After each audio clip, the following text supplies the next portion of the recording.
माणूस जन्मल्यानंतर ज्यावेळेस तो चालायला शिकतो, तो चालतो, तो धावतो, पण या सगळ्यांमध्ये एक गोष्ट कॉमन असते किंवा या गोष्टीचे काहीतरी प्रिन्सिपल्स त्याला लागू पडतात.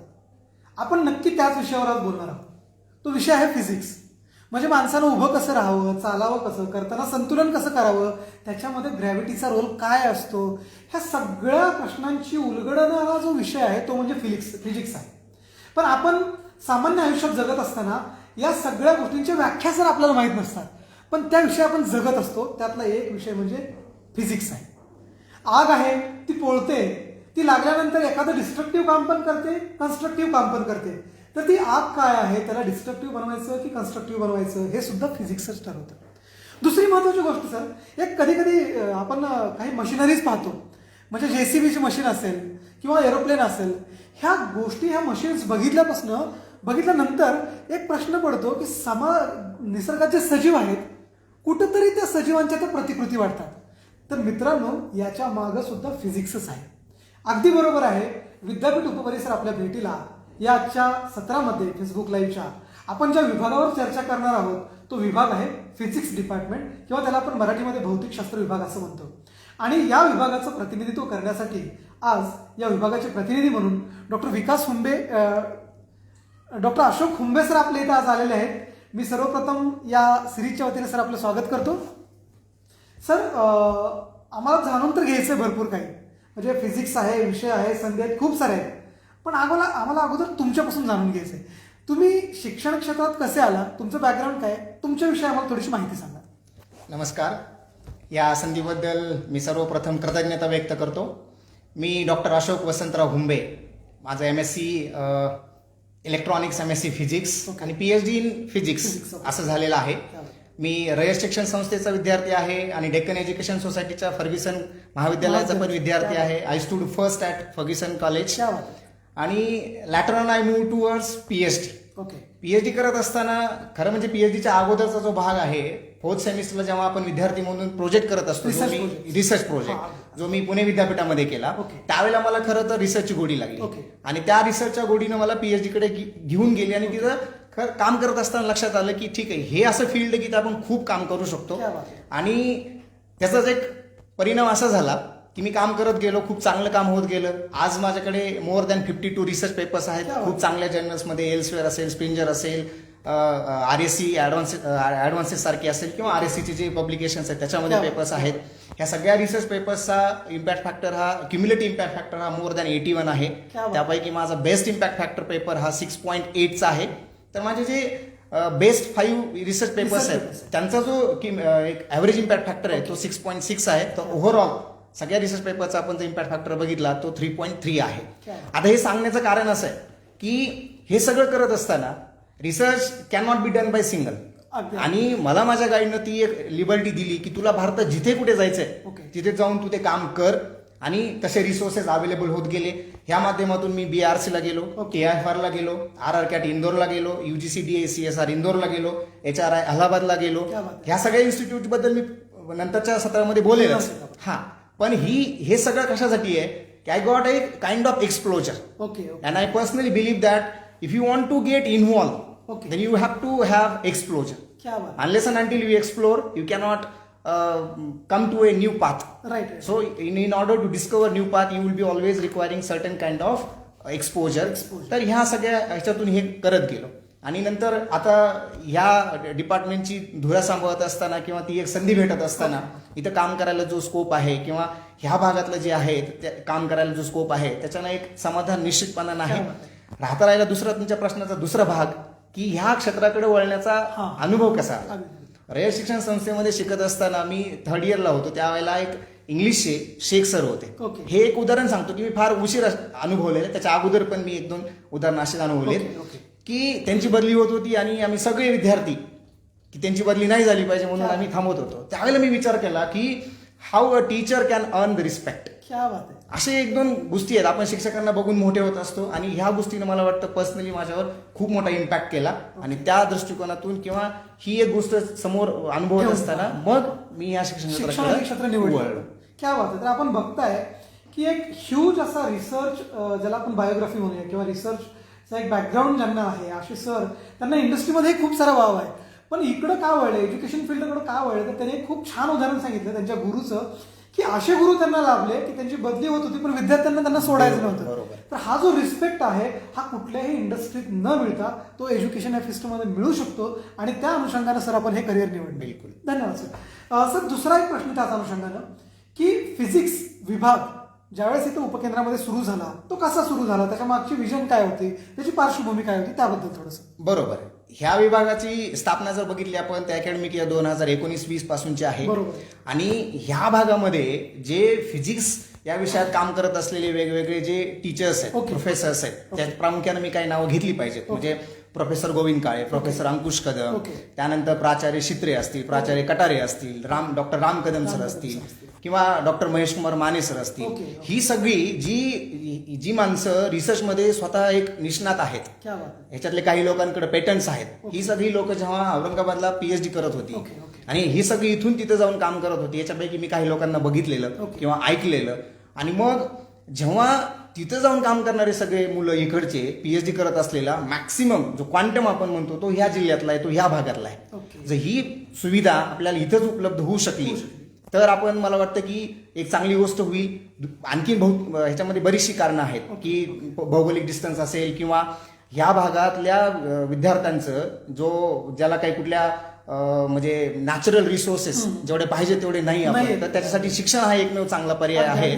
तर त्याचं उच्च शिक्षणातलं रिप्रेझेंटेशन खूप चांगलं व्हावं, जास्त असावं म्हणून ह्या भागातली जी निकड आहे त्यांनी बघितली होती. आणि जसं मी सांगितलं की हे लोकांपैकी जे चांगले रिसर्चर्स आहेत त्यांना एक गोष्ट निश्चितपणाने चांगली माहिती होती की Rolf Dieter, who is a German physicist, तो असं म्हणतो की if you could not invest in the basic research और basic sciences, right, at some stage you are going to lose the control of applied research. क्या बात आहे. म्हणजे तुम्ही जर हे नाही करू शकलात तर तुमचं अप्लाइड रिसर्चचं, जसं की आपण आता बघितलं की कोविडच्या काळामध्ये जी ऑक्सफर्डची जी लस सर्वप्रथम निर्मिती केली त्याच्यामध्ये एक भारतीय आहेत जे डॉक्टर नानासाहेब थोरात आहेत. Basically he is a student of physics. असं म्हणजे बेसिक सायन्सेस येस, बिलकुल बिलकुल. आणि हीच गोष्ट लक्षात घेऊन मग इथल्या ह्या डिपार्टमेंटची सुरुवात झालेली आहे आपल्या भागात. म्हणजे ऍप्लिकेशन ऑफ सायन्सेसच्या माध्यमातून आपण जर आता आकाशाला गवसणी घातली असेल तरी सुद्धा ते ऍडव्हान्स सायन्सेस ज्यावेळेस आपण शिकतो तर बेसिक सायन्सेस शिकणं ही तेवढंच महत्वाचं आहे. आणि त्याचबरोबर या विभागातला जो विद्यार्थ्यांचा ओढा होता जो इतरत्र जायचा फिजिक्ससाठी,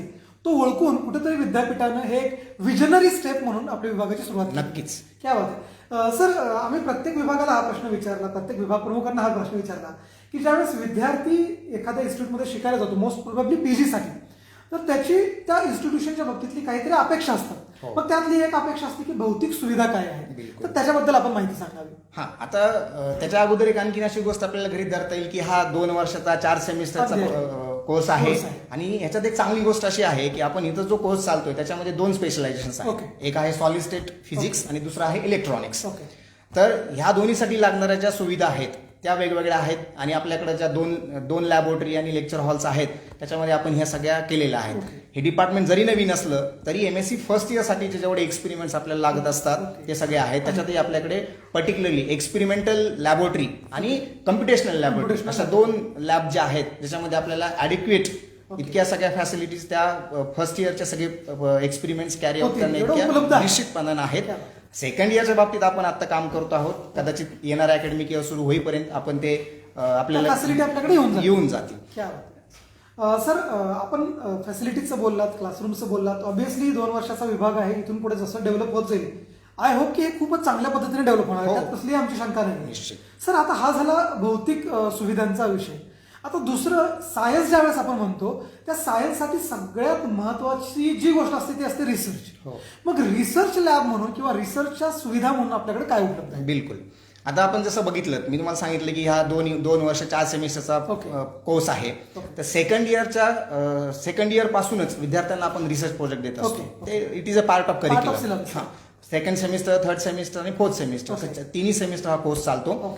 त्यासाठी you have to have certain research facilities. आपल्याकडे जसं हे नॅनो स्ट्रक्चरचं जग आहे, सगळ्यात जास्त सध्या एक्सप्लॉइट केलं जाणारं मटेरियल हे नॅनो स्ट्रक्चर मटेरियल्स आहेत.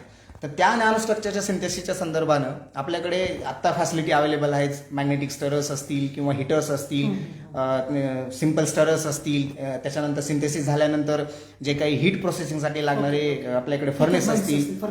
तर सिंथेसिस आणि पोस्ट सिंथेसिस प्रोसेसिंगचे जे इन्स्ट्रुमेंट्स आहेत ते आपल्याकडे डिपार्टमेंटमध्ये अवेलेबल आहेत. आणि जसं मी आधी सांगितलं की research can not be done by alone, it can not be done by single. म्हणून तर सायन्सच्या रिसर्च पेपर्समध्ये एकापेक्षा जास्त ऑथर्स पाहायला भेटतात. तसंच ह्या फॅसिलिटी फिजिक्स डिपार्टमेंटमध्ये अवेलेबल आहेत. काही फॅसिलिटी जसं आम्हाला काही ॲटॉमिक ॲब्सॉर्प्शन स्पेक्ट्रोमीटर लागतो, युव्ही फोटो स्पेक्ट्रोमीटर लागतो, ज्या आपल्याकडे वॉटर अँड लँड मॅनेजमेंटच्या डिपार्टमेंटला आहेत. केमिस्ट्रीमध्ये काही इक्विपमेंट्स आहेत ती वापरतो. आणि त्याचबरोबर ह्याच्या व्यतिरिक्त जी काही सॉफिस्टिकेटेड इन्स्ट्रुमेंट्स आहेत जी आपण मेन कॅम्पसमधून वापरू शकतो, ज्याच्यामध्ये एक्स रे डिफ्रॅक्शन आहे, त्यानंतर ॲटॉमिक फोर्स मायक्रोस्कोप आहे, त्यानंतर तिथे एफिसेम आहे, ह्या ज्या फोटोलिमिनेशन्स आहे, रामन स्पेक्ट्रोमीटर आहे. त्यामुळे बाय अँड लार्ज एक विद्यार्थी सेकंड सेमिस्टरला जेव्हा प्रोजेक्टमध्ये येतो, सेकंड सेमिस्टर, थर्ड सेमिस्टर आणि फोर्थ सेमिस्टर, तो एवढं काम करत असताना तो फोर्थ सेमिस्टरला बाहेर पडत असताना त्याचा एक चांगला रिसर्च पेपर होऊ शकतो ह्या कॅम्पस आणि मेन कॅम्पसच्या फॅसिलिटी यूज. सर मला एक आवडलेली गोष्ट सांगतो की जनरली असतं की केमिस्ट्री असेल, फिजिक्स असेल, बायोलॉजी असेल किंवा मायक्रो असेल, याचे खूप सारे अमालगमेशन ज्यावेळेस आपण करतो तो त्यातून जो रिझल्ट येत असतो तो खूप छान येत असतो. आणि तो आपल्या विद्यार्थ्यांना फॅसिलिटीच्या बाबतीत शेअरिंग करणं आणि रिसर्च एकत्रित करणं ही शिकवण आतापासूनच मिळते. क्या बात आहे. तर आपण बघताय की रिसर्च फॅसिलिटीच्या बाबतीत सुद्धा एक परिपूर्णता या भौतिकशास्त्र विभागाकडे आहे. सर त्याच अनुषंगाने पुढचा प्रश्न पडतो की रिसर्च आपण म्हणलात की प्रोजेक्ट आहे ते आहे, आपण जर स्ट्रक्चर बघितलं अकॅडमिकचं, मग ते विषय असतील, कोर असतील, स्पेशलायझेशन असतील, जेनरिक सब्जेक्ट असतील आणि मग रिसर्चचा स्कोप असेल, बिलकुल नेमकं याचं स्ट्रक्चर कसं आहे? हा, आता ही गोष्ट विद्यार्थ्याच्या दृष्टिकोनातून अतिशय चांगली, जे आपल्याकडे नवीन विद्यार्थी येतात त्यांच्यासाठी. कारण की दोन गोष्टी असतात की कुठलंही शिक्षण घेत असताना हे मला किती लवकर कमावतं करेल, बरोबर, अगदी महत्वाचा, सगळ्यात महत्वाचा विषय. आणि ज्यांना ऑलरेडी त्या क्षेत्राबद्दल थोडीफार माहिती आहे, ज्यांना थोडंफार ऑलरेडी माहिती, ते विचार करत असतात की हायर एज्युकेशन मध्ये आपल्याला काय करायचं, आपल्याला दोन्ही अपॉर्च्युनिटी इथे भेटल्या पाहिजे, ते आपल्याकडे दोन्ही आहे.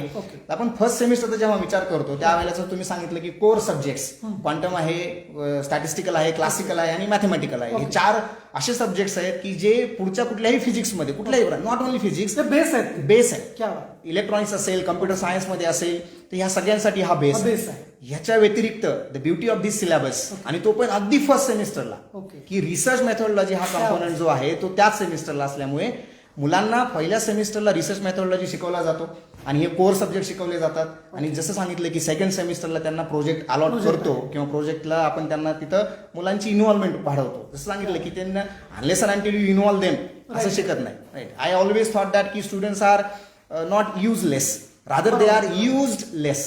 आपण त्यांना फार कमी एक्सपोजर कमी देतो, किंवा मग आपण त्यांना त्यांची तितकी इन्व्हॉल्वमेंट आपण त्याच्यात करत घेत नाही. त्यामुळे मग काय होतं की पोटेन्शियल असताना पण ते मुलं राहतात. तर आपल्याला सेकंड इयरला जेव्हा, सेकंड सेमिस्टरला जेव्हा ती जातात त्याच वेळेस त्यांना हे सगळं कळतं. आणखीन एक महत्वाचं कंपोनंट याच्यामध्ये असा आहे की जी काही वेगवेगळी रिसर्च पेपर्स शोधण्याची जी टूल्स आहेत, latest research papers, quality research papers, कारण तुम्ही जितकं जास्त क्वालिटीचं वाचाल, जितके जास्त चांगले पद्धतीने, कारण तुमचे त्याच्यानं तुमचा जो आउटलुक आहे, अप्रोच आहे, ह्या सगळ्या गोष्टी बिलकुल ब्रॉड होत जाईल आणि त्याच्यातून तुम्हाला एक न्यू एमर्जिंग आयडिया येत राहतात. असा जो एक विषय आहे तर तो कोर्सचा आहे. आणि सेकंड इयरला गेल्यानंतर आपल्याकडे जसं सांगितलं की इथं 2 स्पेशलायझेशन चालतात, इलेक्ट्रॉनिक्स आहे आणि कंडेन्स मॅटर फिजिक्स आहे. तर इलेक्ट्रॉनिक्स हा इंडस्ट्रीकडे घेऊन जाईल आणि कंडेन्स मॅटर फिजिक्स हा तुम्हाला 100% रिसर्चमध्ये ठेवेल किंवा रिसर्चमध्ये तुम्हाला स्कोप आहे, ज्याच्यात जगातले 70% जास्त researchers which are working in yes. असं हा सगळं आपण पाहताय. अकॅडमिक स्ट्रक्चर जर बघितलं, सरांनी खूप एक छान वापरलं, the beauty of the syllabus is research.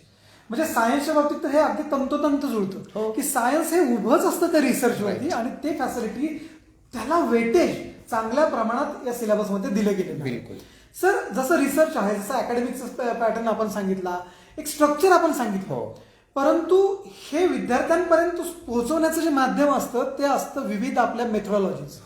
मग शिकवत असताना किंवा शिकत असताना कुठल्या कुठल्या मेथॉडॉलॉजीज इथं आपल्या उपकेंद्रात, विद्यापीठात, आपल्या विभागात वापरल्या जातात? बिलकुल. आता आपण ट्रॅडिशनली आपण त्याच्याबद्दल बोलतच असतो. या क्षणाला मला एक कोट आठवतोय की द ग्रेट प्रोफेसर फेनमन यांचं एक स्टेटमेंट आहे, किंवा ते म्हणतात की the ultimate test of your knowledge is your ability to deliver it to another. क्या बात आहे, खूप सुंदर. मग आपण काय करतो जेव्हा एकदम इथं जो प्रोग्राम केला किंवा इथं जो आपण एक मागच्या वर्षी जो पायलट प्रोजेक्ट म्हणून जे काम केलं त्याच्यावरती, की जे मुलं न्यूली ऍडमिशन घेऊन इथे येतात त्यांचा आपण फास्ट लर्नर आणि स्लो लर्नर हे आयडेंटिफाय होण्यासाठी एक कॉमन त्यांनी जे शिकलेले आहेत त्याच्या बेसिसवर एक आपण एक साधारणपणे 50 मार्कांची टेस्ट घेतो. त्याच्यातून आपल्याला कळतं की देर आर सम स्टुडंट्स ज्यांना आपल्याला फक्त ग्रूम करण्याची आवश्यकता असते, काही विद्यार्थ्यांना आपल्याला अगदी तळापासून शिकवण्याची आवश्यकता असते. अगदी बरोबर. आणि आता कुठलीच एक मेथड, कुठलेही जे मेथड आपण आयसीटीचं नाव घेऊया, ट्रॅडिशनल मेथड्स कुठलंही नाव घेऊया, all these methods cannot be fit to all. किंवा सगळ्याच विद्यार्थ्यांना एका मेथडमध्ये किंवा सगळ्याच मेथड सगळ्या विद्यार्थ्यांना असं पण शक्य होणार नाही. म्हणजे एक याच्यामध्ये उदाहरण असं आहे की काही विद्यार्थी ह्याच्यातल्या कुठल्याच मेथडमध्ये शिकत नाहीत, पण तेव्हा त्यांना जर आपण एखादी असाइनमेंट करायला सांगितली, सेमिनार द्यायला सांगितलं, तर ते तिथं आपल्याला लक्षात येतं. म्हणजे आपल्याला त्यावेळेस लक्ष पण काय म्हणता येईल की आपलं लक्ष जात नाही त्या विद्यार्थ्यांकडे की हे इतके चांगले काम करू शकतात. पण जेव्हा ते सेमिनार येतात तेव्हा कळतं अरे ह्याच्यामध्ये पण स्पार्क आहे, ह्याच्यामध्ये पण पोटेन्शियल आहे. तर तुम्ही जसं म्हणताय त्यामध्ये प्रामुख्याने मी 2-3 गोष्टींचा इथं उल्लेख नक्की करेल. एक महत्वाची गोष्ट ही आहे ट्युटोरियल्स, सेमिनार्स आणि असाइनमेंट्स. हे तर करिक्युलमचा पार्ट आहेच. मग आपण त्याच्यात वेगळं काय करतोय की जेणेकरून मुलांमध्ये जिज्ञासा इनकल्केट केली जाईल. तर त्यांना जी असाइनमेंट देतोय it is not a simply की फॉर्मॅलिटी करायची नाही. तुम्ही जे शिकले आहात आज, जे शिकले, ज्या लेक्चरचं किंवा ज्या टीचरचं लेक्चर झालेलं आहे त्याच्याच वरती तुम्हाला रेस्ट्रिक्टेड आहे 8 किंवा 10 लाईन मध्ये तेच तुम्हाला लिहायचे. कंडिशन एकच आहे की तुम्हाला स्वतःलाच लिहायचं, अजिबात कुठलं पुस्तक शोधायचं नाही, काही नाही. आणि ते दुसऱ्या दिवशी येताना तुम्हाला दाखवायचं. हे झालं असाइनमेंटच्या बाबतीत. ट्युटोरियलच्या बाबतीत आपण सेट, नेट, गेट ह्याच्या धर्तीवर जे प्रश्न आहेत त्याच्यासाठीच आपण एक, आणि फार ट्युटोरियलमध्ये फार प्रश्न नाही, 6 किंवा 7 प्रश्न देतो. आठवडाभरात त्यांना ते करायचे असतात. पण एकदम सुरुवातीला फर्स्ट सेमिस्टरमध्ये असे काही विद्यार्थी असतात की त्यांना एक ट्युटोरियल सोडवायला 2-2 आठवडे लागतात. ते पहिले ते म्हणतात प्रश्नच समजत नाही. म्हणजे प्रश्न 6 जरी असले तरी त्याची व्याप्ती मोठी आहे. म्हणजे ते काय करतोय, ही हिमसेल्फ और जी काही मुली म्हणजे विद्यार्थिनी असते ते त्याला स्वतःला इन्व्हॉल्व्ह करून घेतात. आणि राहिला प्रश्न तुमचा सेमिनार्सचा, तर सेमिनारमध्ये पण आपण तेच करतो की पहिला सेमिनार तुम्ही तुमच्या मनावर ठरवा.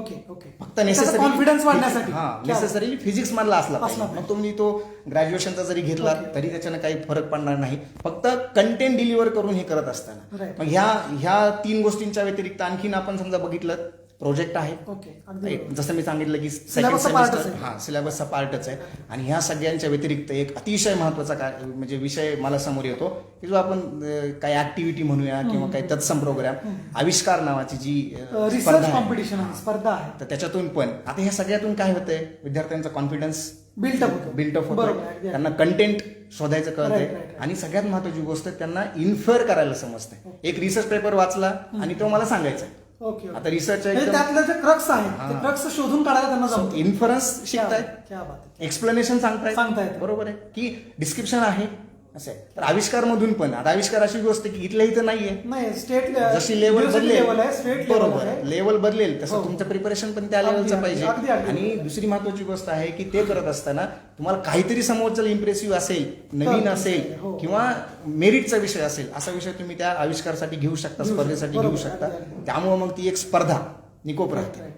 असं ह्या सगळ्या ज्या खूप साऱ्या व्हरायटी आहेत मेथडच्या. बिलकुल. क्या बात आहे सर. सगळ्यात म्हणजे ब्युटी जी वाटली किंवा जी आवडली मला गोष्ट ती आहे की विद्यार्थी ज्यावेळेस प्रथम इथं येतो त्याची स्लो लर्नर आणि ऍडव्हान्स लर्नर असे 2 प्रकार केले जातात. आणि सगळ्यात महत्वाचं मग त्याच्यानुसार त्याला ती मेथडॉलॉजी वापरली. क्या बात आहे, व्हेरी गुड सर. अगदी त्याच्याच पुढे जाऊन एक प्रश्न आपण म्हणलात की आविष्कार आहे किंवा वर्कशॉप्स आहेत, कॉन्फरन्सेस असतील, गेस्ट लेक्चर्स असतील. त्याचबरोबर आपण हेही सांगतो, आम्ही जाणतो की 2 वर्षापूर्वीच आपला विभाग आहे. पण या अनुषंगानं म्हणजे विद्यार्थ्यांना ऍक्टिव्ह ठेवण्यासाठी, डेव्हलप करण्यासाठी रुटीन ज्या ऍक्टिव्हिटीज आहेत त्या प्लॅन मध्ये काय काय आहेत आपल्या? आता रुटीन मध्ये जे आपण त्यांच्या ज्या ऍक्टिव्हिटीचा विचार जेव्हा करतो आपण, तसं मी सांगितलं की ते सेमिनार्स असतील, ट्युटोरियल्स असतील, ठीक आहे, क्लासेस असतील, त्याच्या सगळ्यात महत्वाची आणि अतिशय इम्पॅक्ट म्हणजे मी जेव्हा पाठीमागून बघतो की माझ्या विद्यार्थी म्हणून माझ्या आयुष्यात सगळ्यात जास्त कुठल्या गोष्टी इम्पॅक्ट केला असेल तर तो ते जे एक्सपेरिमेंट आहे. आता आपण जनरली काय बघतोय की जा, हे घे, लिही आणि एक्सपेरिमेंट कर, स्पून फिडिंग आहे असं आहे. पण तसं नाही. उद्या जे एक्सपेरिमेंट तुम्हाला करायचं आहे ते तुम्हाला आधीच सांगितलेलं आहे. ओके. तुम्हाला त्याचं लॉग बुक किंवा मॅन्युअल दिलेलं आहे ओके. आणि तुम्हाला सांगितलेलं आहे की उद्या या आणि तुम्ही ते एक्सप्लेन करा. क्या बात आहे. तुम्ही तुमच्या हातानं कंपोनंट्स घ्या, तुम्ही तुमच्या हातानं एक्सपेरिमेंट सेटअप घ्या. ओके. ठीक आहे, ते सगळं तुम्हालाच करायचं आहे आणि तुम्ही आम्हाला सांगा की तुम्ही हे करताय सर, आम्हाला हे करायचंय. नॉट म्हणजे ही गोष्ट खरी आहे की पहिल्याच वेळेला जमणार नाही, पण त्यावेळेला त्यांनी पहिल्या वेळेला नुसतं सांगायचा जरी प्रयत्न केला तरी मला वाटतं ती समाधानाची बाब क्या आहे. बात. आणि ही सगळ्यात महत्वाची गोष्ट आहे की ज्याच्यामुळे आम्हाला असं वाटतं की मुलं जर सांगितलं की त्यांना एक एक्सपोजर जे आहे ते तिथून खरी सुरुवात होते आणि मग ते हळूहळू करत राहतात. काही दिवसानंतर अशी वेळ येते की सांगायची गरज नाही, उद्या हे एक्सपेरिमेंट आहे, हे मॅन्युअल आहे, you perform at your on. क्या बात आहे. म्हणजे रादर आपण त्यांना शिकवण्यापेक्षा आणि स्पून फिडिंग करण्यापेक्षा तुम्ही प्रिपेअर करा, तुम्ही आम्हाला सांगा या विषयातलं, बिलकुल. अशी सुरुवात केली हो, जाते. हो. अगदी आय एम शुअर की या मेथडनं त्या विद्यार्थ्याची जी तयारी होत असेल ती अगदी परफेक्ट होत असेल. Right. सर, आपण या सगळ्या गोष्टींवर तर चर्चा करणारच आहोत, पण मला एक प्रश्न पडला. आपण मगाशी बहुत साऱ्या इन्स्टिट्यूशन्सची नावं हो. घेतली. त्या नॅशनल लेवलच्या किंवा इंटरनॅशनल लेवलच्या रिकॉग्नाइज्ड इन्स्टिट्यूशन्स त्या हो. फिजिक्समध्ये काम करतात, हो. त्या कुठल्या आहेत आणि त्याचं नेमकं रिलेशन आपण कसं बिल्ड करू शकतो, आम्ही विद्यार्थी म्हणून तिथं कसं अप्रोच होऊ शकतो? बिलकुल. आता याच्यात साध्या 2-3 गोष्टी आहेत म्हणजे आपल्याला 2-3 पातळ्यांवर त्याचा विचार करावा लागेल. ओके. सगळ्यात पहिले म्हणजे एज्युकेशनल एक्सकर्शन. ओके. राईट. काही मुलं सहलीला चला असं म्हणतात आणि त्या म्हणजे that is called educational excursion. Right, right. तर आपण ते करू शकतो. त्यासाठी भाभा ॲटॉमिक रिसर्च सेंटर आहे, बरोबर आहे. BARC आहे बरोबर आहे. मुंबईला, Tata institute of fundamental research आहे, TIFR आहे. इथं आपल्याला जाता येतंय. ठीक आहे, अर्थात त्यांची काही प्रोसेस आहे ते आपण करून जाऊ शकतो, पण तिथं त्यांना जे पाहायला मिळेल, एक तर वर्क कल्चर पाहायला मिळेल, अगदी. मोठी मोठी इन्स्ट्रुमेंट्स पाहायला बरोबर भेटतील आहे. आणि सगळ्यात महत्वाची गोष्ट इथून बाहेर पडलेले जे काही संशोधन आहे, संशोधन जे काही समजा टेक्नॉलॉजीज आहे ओके. ज्या आपण कधीतरी बाहेर वाचलेल्या आहेत आणि आता आपण इथं अनुभवतोय, त्या त्यांना तिथं लाईव्ह पाहता येतील. त्याच्यावर त्यांना ते स्वतःचं जर काही एक्सपोजर हवं असेल तर ते तिथं विचार करू शकतात. याच्या व्यतिरिक्त राजारामाना centre for advance technology RRCAT Indore आहे की जे जगातल्या 3-4 मोजक्या 4 देशांकडे आहे, त्याच्यामध्ये भारतातलं एक भारतातलं आहे आहे. आणि जिथं आपल्याला खूप चांगल्या प्रकारचं रिसर्चचं काम करता येतं. क्या. तिथं पण आपण व्हिजिट देऊ शकतो. UGC, DA, CSR, आता नाव ह्या ज्या उरलेल्या फॅसिलिटी, आता मी जे सांगतोय उरलेले ते सगळे फॅसिलिटी ऍक्सेस करण्यासाठी. Okay, okay. अर्थात आधीच्या 3 इन्स्टिट्यूटमध्ये पण आपल्याला फॅसिलिटी ऍक्सेस आहेत. करता Access येतात, करता येतात. पण जाऊन फक्त पाहता पण येतं. ओके. आणि मी म्हणतो ग्रॅज्युएशनच्या विद्यार्थ्यांनी जर नुसतं ते पाहिलं बी तर मला वाटतं की त्यांना ते खूप मोठं एक्सपोजर खूप मिळेल मोठं knowledge आणि मिळेल. त्याच्यातून त्यांना बरंच काही मिळेल. क्या. आता राहिलेले इन्स्टिट्यूट पैकी UGC, DA, CSR इंदोर आहे, हरिश्चंद्र रिसर्च इन्स्टिट्यूट अलाहाबाद आहे, सेंट्रल युनिव्हर्सिटीज आहेत, Indian institute of science education and research IISER आहेत, okay. National institute of science education and research NISER आहेत, IITs आहेत. ह्या सगळ्याकडे आणि आणखीन एक महत्वाची गोष्ट आहे जी खास करून माझ्या विषयातल्या विद्यार्थ्यांसाठी अतिशय महत्वाची आहे आणि ती IISc बँगलोर आणि काही IIT मध्ये चालते. सेंट्रल गव्हर्नमेंटचा INUP नावाचा प्रोग्राम आहे, Indian nano user electronics program, okay. की ज्यामध्ये तुम्हाला even 3 tier AC okay. Air fare आणि तुमचं ते Airfare आणि रेल्वेचं fare. आणि तिथला जायचं राहायचा खर्च, hospitality, okay, okay. Local hospitality ते तुम्हाला सगळं प्रोव्हाइड करतात. क्या बात. 8 दिवसापर्यंत तुम्ही तिथं जाऊन राहू शकता, शकता. तुम्ही तुमचं काम करू शकता. ओके. एखादं काम त्यांच्याकडे इन्स्ट्रुमेंट नसेल, हा, हा. ज्या IIT मध्ये 1-2 इन्स्ट्रुमेंट असे कमतरता आहेत असेल की ते त्यांच्याकडे नाहीये, पण सेंट्रल गव्हर्नमेंटचं दुसरं एक इन्स्टिट्यूट आहे ओके. ते तिथं ते वापरतात. तर त्याचे चार्जेस सुद्धा ते त्या प्रोग्राममधून आपल्या विद्यार्थ्यांना भेटतील. रिइंबर्स आपल्याला होतात. बिलकुल. म्हणजे एकही रुपया, फक्त विद्यार्थ्याची जाण्याची मानसिकता असली पाहिजे आणि ते तयारी करतात. असली पाहिजे त्याची. आणि एक केस स्टडी म्हणून सांगतो मी ओके, ओके. की जूनमध्ये माझ्या विभागानं आपला 5 जून हा जो जागतिक पर्यावरण दिन आहे त्याच्या निमित्तानं प्लांटेशन केलं. ओके. तर प्लांटेशन करत असताना जी काही विद्यार्थी होते, मी मुद्दाम ही गोष्ट सांगतो याच्यासाठी की त्याच्यामध्ये जी मुलं इन्व्हॉल्व्ह झाली ओके, ओके. ती मुलं तोपर्यंत दूर दूर राहायची, काही सांगितलं तरी नाही किंवा जाऊ दे, लेट इट गो, असं okay, casual okay, approach. casual approach. पण ते जेव्हा करत होती थोडी जवळ आली आणि त्याच्यानंतर मलाही विश्वास नाही बसत आहे की त्याच्यानंतर आणि त्या दिवसापर्यंत त्यांचं फार काही प्रोजेक्टचं काम झालेलं नव्हतं. मग त्यांनी खूप इंटरेस्ट घेऊन प्रोजेक्टचं काम संपवलं आणि त्यांना ह्या गोष्टीबद्दल सांगितलं. नाव they are trying for INUP. क्या बात आहे, क्या बात आहे. आणि आय होप की येणाऱ्या काही दिवसामध्ये त्याचं ते काम होऊन एक चांगल्या प्रकारचा रिसर्च पेपर त्यांना मिळेल. मिळेल त्यांना. क्या बात आहे. तर आपण बघताय की खूप साऱ्या इन्स्टिट्यूशन्स आहेत, नॅशनल इंटरनॅशनल लेवलवरती आहेत. हे फिजिक्स असेल किंवा कुठलंही सायन्स असेल, हो. त्याच्यासाठी उपकरणं असतील, त्याच्यासाठी लागणारं फंडिंग असेल, हे मोठ्या प्रमाणात देतात. सर, आम्हाला म्हणजे मी मगाचपासून थोडंसं त्याला आपण काय म्हणूया, मला उत्सुकता लागली. आपण काही इक्विपमेंट समोर ठेवले, हो. तर नेमके ते काय आहेत आणि त्याचा काय वापर असतो? बरोबर. आता जसं मी सांगितलं तुम्हाला की ह्याच्यामध्ये 2 स्पेशलायझेशन आहेत, इलेक्ट्रॉनिक्स आणि कंडेन्स मॅटर, किंवा आपण त्याला सॉलिड स्टेट फिजिक्स म्हणतो, ब्रॉड अर्थानं त्याला मटेरियल सायन्सही म्हणतो. आता ह्याच्या 2 गोष्टी आहेत. ह्या बॉटल्समध्ये जे सॅम्पल्स आहेत ते आहेत मटेरियल्स. ठीक आहे, ते कंडेन्स मॅटरचा विषय आहे. आणि हे 2 इक्विपमेंट आहेत तर हे इलेक्ट्रॉनिक्सच्या रिलेटेड आहेत. आता हे याच्यासाठी आहे की हे दोन्ही विद्यार्थ्यांनी बनवलेले आहे. आपल्या विद्यार्थ्यांनी बनवलेले. तर हे विद्यार्थ्यांनी त्यांचं जे प्रोजेक्ट आहे त्याच्यासाठी हे केलेलं आहे, जे सॉलिड स्टेटचा पार्ट आहे, मटेरियल्स आहेत. आणि हे जे आहे हे इलेक्ट्रॉनिक्स, ह्याच्यामध्ये असं आहे की त्यांचा एक विषय ते पूर्ण म्हणजे क्लासमध्ये शिकवत असताना त्यांना जर डेमॉन्स्ट्रेशन द्यायचं असेल तर हे 2 बॉक्स जर घेऊन गेलं तर त्यांना ते थेअरी शिकवत असताना हे त्यांना सांगू शकतो. That is enough for that. Yes, एका विषयासाठी सफिशियंट. अशा त्यांच्या 2-3 किट त्यांनी जर बनवल्या आणि ते त्याच्यात काम करत आहेत. एक म्हणजे पॉवर सप्लाय आहे आणि दुसरा मायक्रो कंट्रोलरचा टार्गेट बोर्ड आहे. तर ते त्याच्यासाठीच त्यांना ते म्हणजे प्रॅक्टिकल तर आहेच आहे, पण थेरी शिकत असताना हे करता येईल, ज्यामुळे त्यांची इन्व्हॉल्वमेंट त्याच्यातली वाढेल, इंटरेस्ट वाढेल. सर बेस्ट पार्ट मला काय वाटलं विद्यार्थ्यांना, की हे जे इक्विपमेंट्स आहेत हे विद्यार्थ्यांनी स्वतः तयार केलेले आहेत. हो, म्हणजे ही ॲबिलिटी तुमच्याकडे आहे, हे तुमचं प्रोडक्शन आहे. बिलकुल. खरं बघायला गेलं तर हा तुमच्या रिसर्चचा आउटपुट आहे.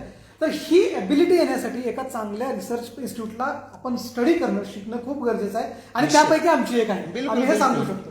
सर दुसरा प्रश्न, किंबहुना मला असा प्रश्न पडतो की science is constructive and destructive. म्हणजे जिथं अणूंचा आणि रेणूंचा शोध लागतो तो हे फिजिक्समध्ये लागतो. त्याचा अणुबॉम्ब बनवायचा की त्याच्यापासून एनर्जी तयार करून काहीतरी प्रोडक्टिव्ह करायचं. हा जो भाग असतो तो असतो सोशल अँगल. तर विद्यार्थ्यांचा सोशल अँगल, एथिकल अँगल तयार करण्यासाठी विभाग म्हणून सोशल कुठल्या कुठल्या ऍक्टिव्हिटी घेतल्या जातात? आता ह्यालाही आपण 2 पार्टमध्ये कन्सिडर करूया. एक तर सोशल अँगलचं सांगितलं की प्लांटेशनचा जो विषय आहे, बरोबर, अगदी बरोबर. तसं पाहिलं तर ते काही नसतं केलं तरी चाललं असतं तसं बघायला गेलं तर.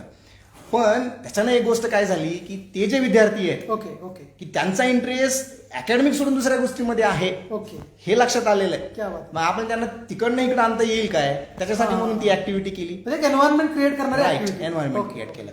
आणि त्याचा परिणाम झाला चांगला की ते आता अकॅडमिककडे पण लक्ष देत आहेत. 2च महिने राहिले. आता ते अगदी मी त्यांना म्हणलं की आता बघा तुम्ही किती हव्यास करून सगळ्या गोष्टी शिकाल, आता संपत आलंय करून असं कराल. आणि दुसरा जो पार्ट असा आहे त्याचा की जेव्हा आपण ह्या सगळ्या गोष्टींचा विचार करू, ह्याच्यातल्या काही ज्या अपॉर्च्युनिटीज आहेत त्याच्यातलं एक एक्झाम्पल म्हणून किंवा केस स्टडी म्हणून सांगायचं झालं तर रेडिएशन फिजिक्स नावाचं. हे जे रेडिओलॉजिस्ट जे असतात आपण जे बघतो, नेसेसरी दे आर फिजिसिस्ट. म्हणजे BSc झालेले, MSc झालेले, 4-6 महिन्याचा कोर्स केलेले ते त्याच्यामध्ये असतात. त्याच्या माध्यमातून ते खूप मोठ्या चांगल्या प्रकारचं सोशल कामच करत आहेत. म्हणजे स्वतःचं त्यांचं सगळं उपजीविकेचं होऊन एक चांगलं काम ते करत आहेत. आणि दुसरा एक अतिशय महत्वाचा विषय आहे की जो खऱ्या अर्थाने रिसर्चकडे घेऊन जाईल. की जसं मी सांगितलं की मोर दॅन 70% लोक ज्या रिसर्च फील्डमध्ये आहेत त्याच्यातल्या काही छोटे छोटे जर फील्ड बघितले आपण बघतोय एनर्जी क्रायसिस आहे. आपण त्याच्यानंतर बघतोय की आपल्याकडे असे काही मटेरियल्स आपल्याला पाहिजेत की जे कमीत कमी पोल्युशन करतील, जास्तीत जास्त आउटकम आपल्याला मिळेल. म्हणजे मी आउटपुट पेक्षाही पुढच्या गोष्टीकडे बघतोय की आउटकम आपल्याला एन्व्हायरमेंट फ्रेंडली असलं. तर त्याच्यासाठीचं जे आहे ते मला वाटतं आता ह्या सगळ्या ह्याच्यामध्ये आहे. आणि those who are doing research ते एका इनडायरेक्ट वेनं तेच काम करत आहे. क्या बात. तर आपण बघताय की सोशल अप्रोच पण विभागामध्ये शिकवला जातो. आणि सर आपण वारंवार ज्याचा उल्लेख करताय की आम्ही म्हणजे वृक्षारोपणासाठी विद्यार्थी नेले, मग ते एकमेकात मिसळले आणि त्यांचं आउटपुट चांगलं झालं. बाय द वे त्याला मॅनेजमेंटमध्ये सोशलायझेशन टेक्निक्स म्हणतात. That is a good technique. म्हणजे अगोदर let them free and then assign them work. ही एक चांगली टेक्निक सरांनी वापरलेली आहे. सर एक सगळ्यात महत्वाचा प्रश्न विद्यार्थ्यांना असतो. मला फिजिक्स माहित आहे, फिजिक्सचं तुम्ही सांगितलं रिसर्च आहे, त्याच्यानंतर फिजिक्सचं काय काम आहे हेही सांगितलं. आता मला प्रश्न पडला आहे की मला जर MSc फिजिक्स करायचं असेल, फिजिक्स या फील्डमध्ये मला यायचं असेल तर नेमक्या अपॉर्च्युनिटीज काय आहेत, नवीन ट्रेंड्स काय? बिलकुल. आता अपॉर्च्युनिटीज आणि ट्रेंड्स असे 2 वेगळे विषय करता येतील. अपॉर्च्युनिटीचा विषय जर बघितला, जसं मी सांगितलं की आधी जी इन्स्टिट्यूटची नावं घेतली त्याच्यामध्ये सगळ्या इन्स्टिट्यूटमध्ये एक पोस्ट आहे, that is called scientific officer. आणि MSc पास झाल्याबरोबर लगेच त्यांची स्वतःची अशी एक एक्झाम होते ह्या सगळ्या इन्स्टिट्यूटची. आणि दरवर्षी शेकड्यांमध्ये त्या व्हॅकन्सीज येत असतात. क्या बात. असे आपल्याकडे तर 30च विद्यार्थी आहेत. अगदी. I am also targeting that particular point. म्हणजे मी Right. माझ्या 30 विद्यार्थ्यांचं असं नियोजन केलेलं आहे की काही विद्यार्थी त्याच्यात निश्चितपणानं जातील. ऑफिसर होतील, रिसर्च बिलकुल. ऑफिसर. आणि तेच पुढे जाऊन अगदी scientist that is called outstanding scientist of Okay, India okay. इथपर्यंत ते जाऊ शकतात. The कारण upper साहजिक most आहे. layer of scientist. हो, कारण की ते जर 22-23व्या वर्षी जर सायंटिफिक ऑफिसर होत असतील Right, right, right. तर साधारणपणे रिटायरमेंट पर्यंत जात असताना होत होते. Right right. आणि तर तो जो एक विषय आहे सायंटिफिक ऑफिसर सगळ्यात महत्वाची गोष्ट आहे. Project fellows right. ह्या सगळ्या इन्स्टिट्यूट्सकडे फंडेड प्रोजेक्ट्स आहेत अगदी अगदी आणि त्या फंडेड प्रोजेक्ट्समध्ये रिसर्च फेलोज JRF लागतात. लागतातच. मी बरोबर. I am talking apart from PhD. Okay. तर त्या प्रोजेक्टवर काम करण्याच्या प्रचंड मोठ्या संधी उपलब्ध संधी. आहेत. आणि त्याच्यानं काय होतं या प्रोजेक्टवर काम करत असताना की ही मुलं प्रोजेक्टवर काम केल्यानंतर वर्ष 6 महिने की जी मोठी इन्स्टिट्यूट्स आहेत IITs खास करून IITs आणि Okay. आयझर्स Izers. तर तिथं ह्या मुलांना सायंटिफिक इन्स्ट्रुमेंटसाठी म्हणून त्यांना ऍब्सॉर्ब केलं जातं. क्या बात. तर ह्या ज्या दोन गोष्टी आहेत दिस इज नॉट लिमिटेड. ह्याच्या पुढे आणखीन भरपूर ऑपॉर्च्युनिटीज आपल्याला करता येतील. जसं तुम्ही रिसेंट ट्रेंड्स म्हणालात की energy crisis. Right, right, right. तर एनर्जीसाठी जी मटेरियल्स आहेत किंवा कार्बन नॅनो ट्यूब्स आहेत किंवा खूप चांगल्या प्रकारचे गॅस सेन्सिंग मटेरियल्स आपल्याला पाहिजे Right, असतात right, right. की आपल्याला गॅस सेन्सर्स म्हणजे नाव सायन्स अँड टेक्नॉलॉजी हे एक झालेलं आहे. मिक्स झालेलं आहे ते सगळं. ते असं सायन्स वेगळं आणि टेक्नॉलॉजी वेगळं असं आता असं नाही राहिलेलं राहिलं. नाहीये. नाही राहिलं. हा, त्यामुळे एक गोष्ट चांगली झाली आहे की जे तुम्ही सायन्स म्हणून काम करत आहात तुम्हाला पटकन त्याचं सायंटिफिक टेक्नॉलॉजिकल युटिलिटी किती आहे बरोबर. आणि आपल्याला पुन्हा किती काम करण्याची सायंटिफिकली गरज आहे हे तुम्हाला कळणार आहे. त्यामुळे तुम्ही ह्या सगळ्या ह्याच्यामध्ये करू शकता आणि ह्याच्यामध्ये मी एक इन्स्टिट्यूटचं नाव ऍड करेल. CMET centre for materials in electronics Okay, technology. okay, okay. ते सिमेट पुण्यामध्ये आहे. Okay. तर तिथं पण ह्याच्यावरती चांगल्या प्रकारचं काम आपल्याला करता येत आहे. Okay. आणि त्या माध्यमातून तुम्ही जो प्रश्न विचारलात की जो रिसेंट ट्रेंडचा Right. तरी मी लिमिटेड 2च गोष्टी सांगतोय की एनर्जी किंवा अगदी सेन्सिंग डोळ्याला दिसणारे कानाला ऐकणारे सध्याचे विषय आहे. बिलकुल. अगदी अगदी. किंवा एक आत्ता फार जास्त एमर्जिंग असलेली बायोमेडिकल ऍप्लिकेशन्स किंवा बायोमटेरियल्स. ओके. बायोमटेरियल. म्हणजे ऍक्सिडेंट झाला कोणाचं काही जर एखादा अवयव डॅमेज झाला असेल राईट. तर कदाचित आर्टिफिशियल त्याला आपण लिम्स म्हणतो. आर्टिफिशियल आणखीन दुसऱ्याकडे पण घेऊन जाता येईल आपल्याला. Okay, okay. पण आता तर आपण मटेरियल पुरतं आर्टिफिशियल बनवूया तर ते ऑर्गन्स मध्ये करता येईल. बिलकुल. ओके. सर एखादा विभाग ज्या वेळेस सुरू होतो त्या विभागाला एक पार्श्वभूमी असते, काहीतरी एक सुरुवात लागते. आता आपला 2019ला विभाग तसा सुरू झाला. मग याचा एक मोठं वर्जन या विभागाचे एक मदर डिपार्टमेंट औरंगाबादला आपल्या आहे. विद्यापीठाच्या ठिकाणी आहे. तर आम्हाला त्या विभागाबद्दल काय सांगा. बिलकुल. आता तिथं बघितलं तर दॅट डिपार्टमेंट इज इस्टॅब्लिश्ड अगदी, वेल अगदी इस्टॅब्लिश्ड. बरोबर. म्हणजे इतके की तिथं नोबेल लॉरेट क्या बात. त्या डिपार्टमेंटला येऊन तिथल्या प्रोफेसर्सनं जो जगातला सगळ्यात पहिला लेझर आहे जो लेझर बनवला आपल्या तिथल्या मूळ डिपार्टमेंटला बनवला क्या बात आहे. तर तो लेझर पाहिला नोबेल लॉरेट्स आले. क्या बात आहे. म्हणजे नोबेल लॉरेटनी तिथं येऊन बघितलेलं. इलेक्ट्रॉनिक्स फिजिक्समध्ये एक इलेक्ट्रोमॅग्नेटिक्स नावाचं एक पुस्तक आहे. Okay. BB Lord okay. आहेत ते BB लॉर्ड पण ते असं प्रोनाऊन्सिएशन. प्रोनाऊन्सिएशन तसं. हा तर ते असं वाटायचं सुरुवातीला की हे बाहेरचे आहेत. ते लाऊड म्हणल्यानंतर बाहेर जाऊ. हा पण ते ह्या आपल्या मूळ डिपार्टमेंटचे तिथले HOD होते. त्यांचं ते पुस्तक आहे आणि आज जगातल्या जवळपास सगळ्या लिडिंग युनिव्हर्सिटीजमध्ये ते वापरलं पुस्तक जातं. आहे. म्हणजे ती तेव्हापासूनची लिगसी आहे. क्या बात. असं आहे. आणि आता अगदी काल परवापर्यंत आपण जर बघितलं तर तिथे senior professor doctor KM Jadhav असतील, सिनियर प्रोफेसर डॉक्टर MD शिसाट असतील, senior professor doctor RP Sharma असतील, आत्ताचे head and professor doctor BN डोळे असतील. जी ही अशी नाव आहेत की ज्यांचं स्वतःच रिसर्चमध्ये प्रचंड मोठे योगदान आहे. म्हणजे आपण जे आता AD सायंटिफिकचा जो आपला आता सर्वे झाला मागच्या वर्षीचा तर अमंग टॉप 25 मध्ये हे चारही ही लोकं नावं आहेत. आपल्याला त्याच्यामध्ये आपल्याला पाहायला भेटतात. म्हणजे ही जी लिगसी आहे त्या डिपार्टमेंटला मिळालेली ती लिगसी तशीच पुढं उपकेंद्रात सुद्धा पाठवण्याचं काम तिथून त्या विभागामार्फत केलं गेलं. हे निश्चित. त्याबद्दल आम्ही नक्कीच आपल्या सर्वांचे आभार इथं व्यक्त करतो. बिलकुल. सर आपण ऑलमोस्ट प्लेसमेंट्स म्हणजे त्याला आपण म्हणूया की जॉब असेल, रिसर्च फेलो असेल, या सगळ्या गोष्टींवर चर्चा केली. हो.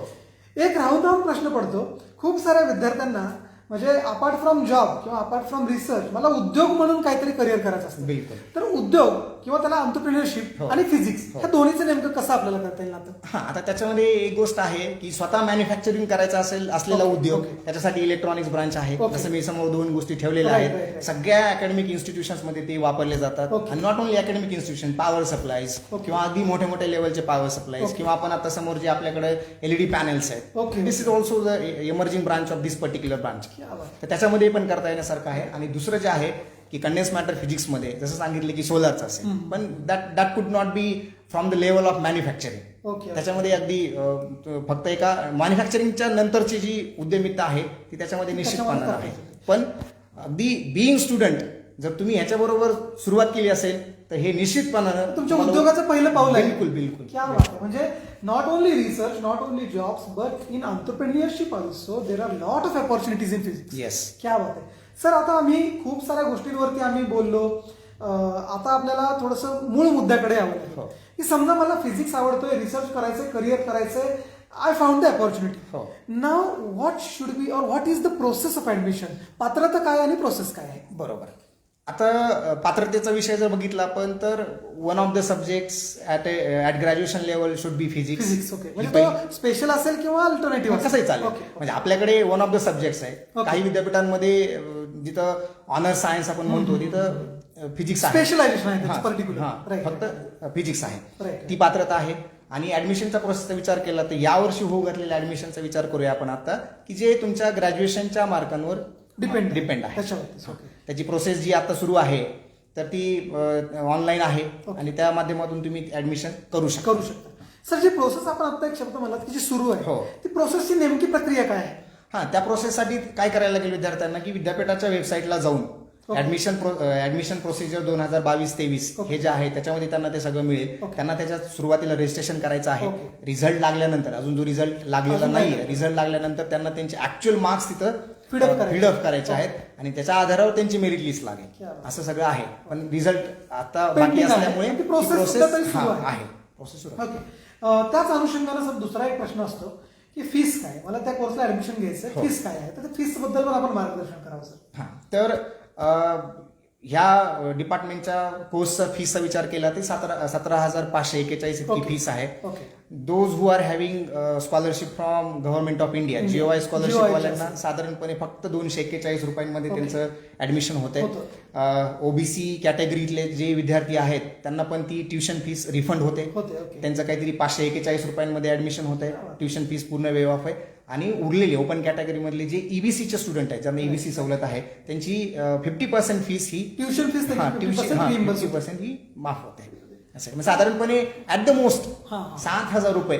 ते ओपनची आणि कुठलीही फॅसिलिटी नसेल तर हां, गोष्ट तसं. क्या बात आहे. तर आपण बघताय या विभागाची स्कोप पासून असेल ते अगदी प्रवेशाची पात्रता इथपर्यंत आपण विविध अंगानं सरांकडून आपण माहिती घेतली.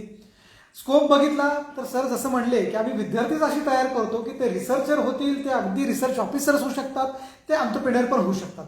तर इथं सर विद्यापीठ उपपरिसर आपल्या भेटीला या सत्राअंतर्गत आपण इथं आलात, आमच्या विद्यार्थ्यांना माहिती दिलीत, पालकांना माहिती दिलीत, त्याबद्दल आम्ही आपले आभार व्यक्त करतो आणि थांबतो. धन्यवाद सर.